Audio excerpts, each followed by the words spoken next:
hoje, o ex-bombando tá completo.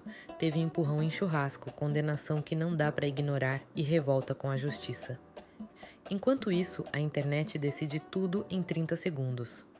Primeiro, vamos falar da confusão que rolou no churrasco do Lucas Selfie, porque a internet, claro, recebeu um vídeo picotado e já decidiu tudo sozinha. No vídeo que começou a circular, o Mesquita aparece atrás de um balcão, aparentemente xingando ou provocando o Matheus. O Matheus está perto de uma porta, debochando, mostrando o dedo do meio. Aquele clima maravilhoso de maturidade. Aí o Mesquita sai de trás do balcão, empurra o Matheus empurra de volta e pronto, acabou o vídeo. Como se briga surgisse do nada, do além. Depois disso, a Duda veio dizer que eles tiveram que ir embora mais cedo da festa por causa da confusão e que, segundo ela, quem ficou provocando foi o Matheus, ou seja, versão número 1 lançada. Boa, eu acho que a gente tá voltando pra casa. Infelizmente a gente tá voltando pra casa porque o Pateta, como sempre, tentando destruir alguma coisa que tá super legal. Quem filmou aí, por favor, me manda pra mostrar pro pessoal, pra mostrar pro público como esse cara é ridículo, não consegue superar o bagulho que aconteceu dentro da fazenda. E aí fica tentando trazer aqui pra fora. O que vocês tiverem que resolver, mano, vocês resolvam aí nessa briga que vocês marcaram no Fat Music. Mano, bagulho nada a ver, mano, juro que idiotice, criancice. Quem gravou aí, por favor, me manda aí a briga aí do Matheus e do Mesquita aí na festa. Só que aí, o Matheus apareceu com um vídeo mais completo, aquele que eu tinha citado lá no início, dizendo que a história não foi bem assim. Segundo ele estava quieto num canto da festa, com a Maria, sem mexer com ninguém, e que o Mesquita provocou mais de uma vez até a situação sair do controle. Bom dia, minha galerinha, como é que vocês estão? Tudo bem com vocês? Então, como vocês viram, não teve nenhuma briga, só um mosquitinho ali voando, incomodando a galera. Eu tava quieto no meu canto, tava no bar, pegando bebida pra minha mulher, numa boa, tranquilo. E como vocês viram no vídeo que eu acabei de postar na íntegra, sem cortes, vocês puderam ver ele de longe me xingando, me ameaçando, me chamando de merda, idiota, covarde, enfim, várias coisas. E, enfim, só mandei um dedo pra ele, fiz aquela mãozinha que ele fala muito, como sempre, e no deboche, como eu sempre fiz, como eu fiz lá na fazenda. E como eu sou, pra provocar, e é isso mesmo, e ele ficou putinho, veio pra cima de mim, quis me peitar, e foi uma vergonha. Ainda bem que tava no final da festa. Inclusive, na real, antes desse vídeo, vou contar uma coisa que ninguém sabe, né? Tem a lateral da festa, e ele já tinha ido arrumar confusão comigo. Inclusive, eu tava sentado de boa, onde tinha as mesas pra comer. A Má tava comigo, meu assessor, tinha 2 pessoas do Twitter, uns amigos, enfim, até o Selfie tá de prova, ele foi chamar a gente lá umas 3 vezes pra entrar na festa, porque a gente tava lá no nosso canto, de boa, sem fazer nada, e ele, o Mosquito, foi lá arrumar confusão, só que ninguém tava olhando, né, porque não tinha muita gente, mas a Má ficou indignada, ficou furiosa, enfim, estressada, porque tava todo mundo numa festa curtindo, e ele foi arrumar confusão. Só que, claro, não tinha muita gente, ninguém filmou, só que depois, na saída desse lugar aí, que vocês viram, enfim, que tava no horário da saída, onde tinha muita gente, o quê? Quis se aparecer, quis se amostrar o Mosquito, como sempre, né? Parem de falar merda, pelo amor de Deus, parem de inventar coisa, porque essa luta não envolve ninguém, essa luta é entre eu e o Mosquito. Essa luta não é por causa de ninguém, pelo amor de Deus, essa luta é porque ele simplesmente foi os sentimentos da minha mãe, sempre quis arrumar confusão comigo desde o começo da fazenda, sempre foi obcecado por mim, eu juro que eu não sei o porquê, não sei se vocês conseguiram acompanhar a fazenda, mas falou um monte de merda, repito, difamou a mulher que eu estou, a Maria, e ele veio me peitar na fazenda por conta de uma almofada, irmão. Esse moleque só pode ser que ele queria ser eu, porque eu juro que eu não consigo entender essa obsessão por mim, mas eu estou no meu canto, estava na boa, na paz de Deus, com a minha mulher maravilhosa, suave.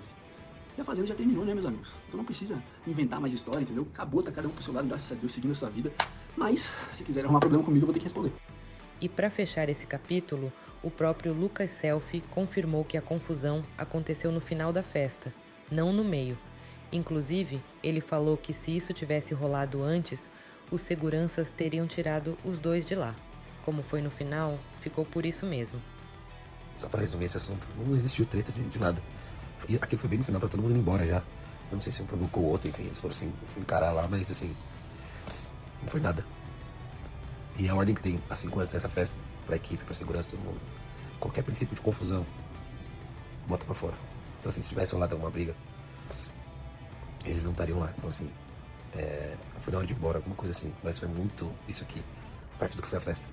Um clima legal, tá todo mundo feliz, todo mundo de boa.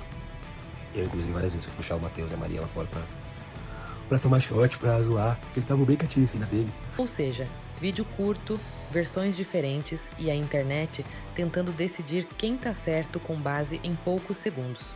Agora, segura essa mudança de clima, porque enquanto uns estavam empurrando em festa, a justiça estava resolvendo coisa muito mais séria.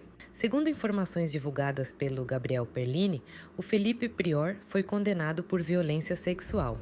Esse é um caso antigo que aconteceu fora do reality, mas que agora teve uma decisão clara da justiça. Não é boato, não é fofoca de internet, é condenação judicial e isso pode sim resultar em prisão.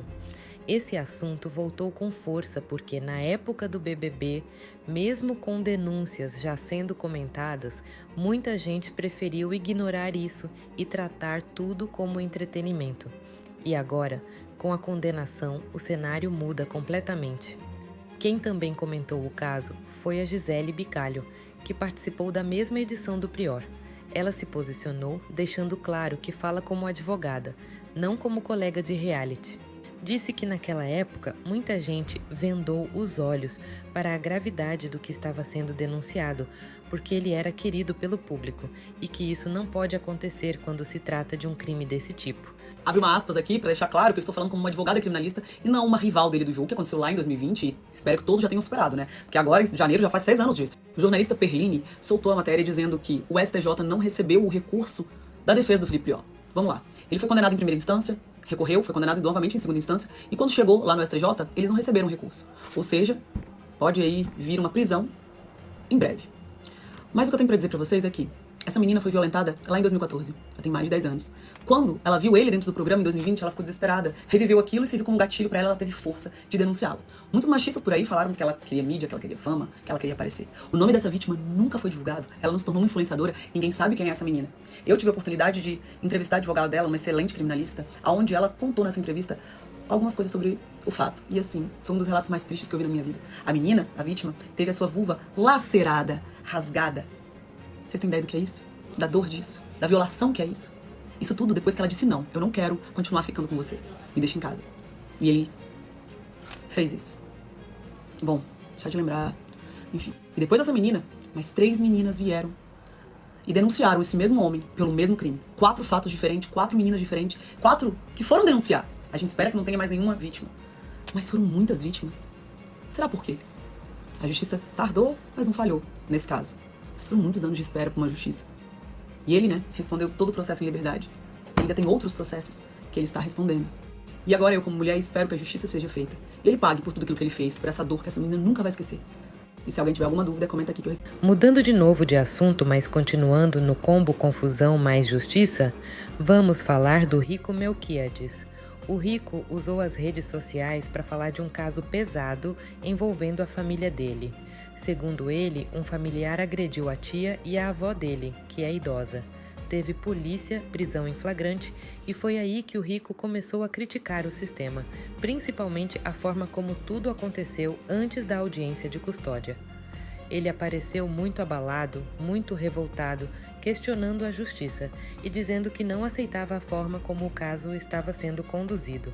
O desabafo ganhou proporção, virou debate público e, claro, dividiu opiniões.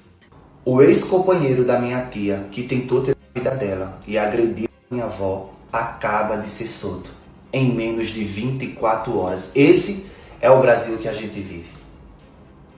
Ontem ele foi preso em flagrante. Porém, no Brasil, é obrigatório, é lei, em menos de 24 horas ter uma audiência de custódia. E essa audiência aconteceu hoje pela manhã, a qual ele foi solto. Com algumas medidas cautelares, que é para ele se manter alguns metros de distância da vítima. E eu me pergunto, gente, essa é a justiça do Brasil? Tem que esperar a pessoa morrer para poder fazer justiça? Depois disso, ele deu uma entrevista para Fábia Oliveira, onde explicou melhor a situação, falou da dificuldade da avó em registrar a ocorrência, do estado emocional da família e reforçou a indignação dele com o sistema. No fim das contas, são 3 situações diferentes, mas que acabam se encontrando em 2 pontos principais: conflito e justiça. Um caso de briga que virou disputa de versões, um caso de condenação judicial por um crime grave e um caso pessoal que escancarou uma discussão maior sobre como o sistema funciona. Agora, eu quero saber o que vocês acham disso tudo. Deixe seu like, compartilhe e se inscreva no canal para não perder nada.